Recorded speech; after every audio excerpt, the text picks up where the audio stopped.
மதுரையில் மேற்கு தொகுதி அதிமுக கோட்டையை தொடர்ந்து 3 முறை செல்லூராஜ் ஜெயிச்சுட்டு இருக்காரு. இப்ப மேற்கு தொகுதியை திமுகவும் விஜய் போட்டியிட வாய்ப்பு இருப்பதாகவும் தொடர்ந்து அதன் ஏற்பாடுகள் நடந்துட்டு இருக்கு. அவரு மேற்கு தொகுதியில் அவர் போட்டிட்டா நம்ம எப்படி பார்க்க முடியும்? அது நம்ம என்ன அந்த கூட்டணி தேர்தல் நேரத்தில் யார் யாருக்கு என்ன சீட் அலாட் ஆகுதோ அதன்படி தான் நம்ம வைக்க முடியும் தவிர அது கூட்டணியுடைய தலைவர்கள் என்ன முடிவு பண்ணி யாருக்கு எந்த தேர்தல் அப்படிங்கிறது திருநெல்வேலி தொகுதியில் மொத்தம் எத்தனை தொகுதி பாஜக தேர்தல் வரட்டும்.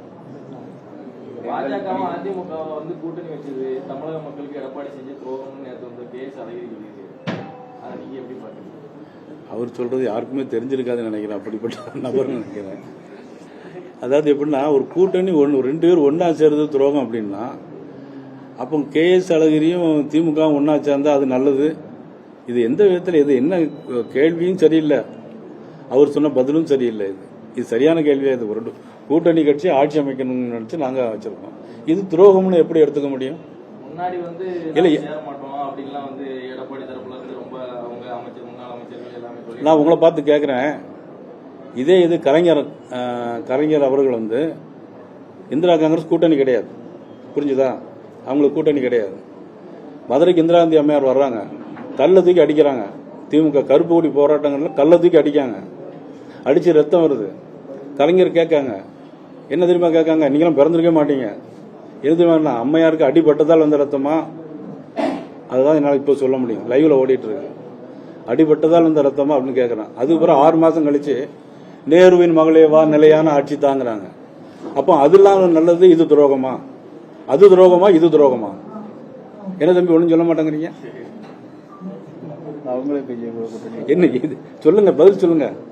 போர் நடந்ததை பத்தி காங்கிரஸ் கட்சி தொடர்ந்து விமர்சனங்கள் வெளியுறவுத்துறை அமைச்சர் பாகிஸ்தான் கிட்ட சொல்லிட்டு தான் அந்த போரை முன்னெடுத்தாரு, அந்த தாக்குதலை தொடர்ந்தாருங்கிறது ஒரு குற்றம் அப்படிங்கறத கடுமையான விமர்சனமா சொல்றாங்க. அதாவது வீரபாண்டிய கட்டபொம்மன் இருக்கக்கூடிய இடத்துலதான் எட்டப்பொண்ணு இருந்தான்.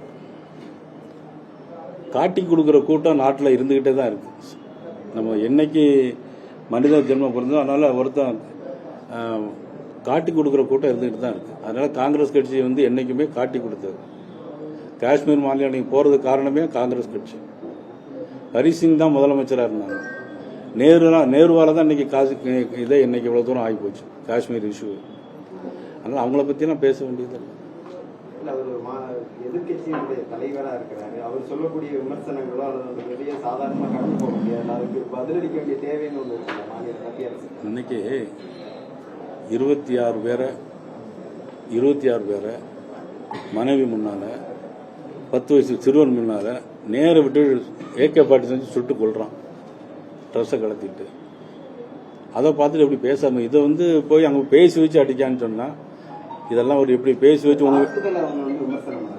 தாக்குதல் நடத்தினது விமர்சனம் பண்ணல, ஆனா தாக்குதல் நடத்தத பாகிஸ்தான் கிட்ட ஏன் சொல்லிட்டு செஞ்சீங்க அப்படிங்கிற அதுதான் கேள்வியா முன்வைக்கிறாங்க. தாக்குதல் நடத்தினதை யார் விமர்சனம் பாருங்க, இதெல்லாம் சொல்லிட்டு எப்படி செய்வாங்க? இதெல்லாம் தாக்குதல் குண்டு போடும்போது சொல்லிட்டு நாங்க ஊர்ல குண்டு போடுறோம். வெளியுறவுத்துறை அமைச்சர் சொன்னதான் அவர் குறிப்பிட்டு பேசுறாரு. அவர் வெளியுறவுத்துறை அமைச்சர் நாங்க சொல்லிட்டு தான் செஞ்சோம்னா போர் தொடுக்கம் பாகிஸ்தான் கிட்ட சொன்னதான் ஒரு இல்ல, அவங்க போர் தொடுக்கம் தான் சொன்னாங்களே தவிர நாங்க குண்டு போடுறோம் நீங்க ஒதுங்கிடுங்கன்னு சொல்லிட்டு குண்டு போட்டாங்களா?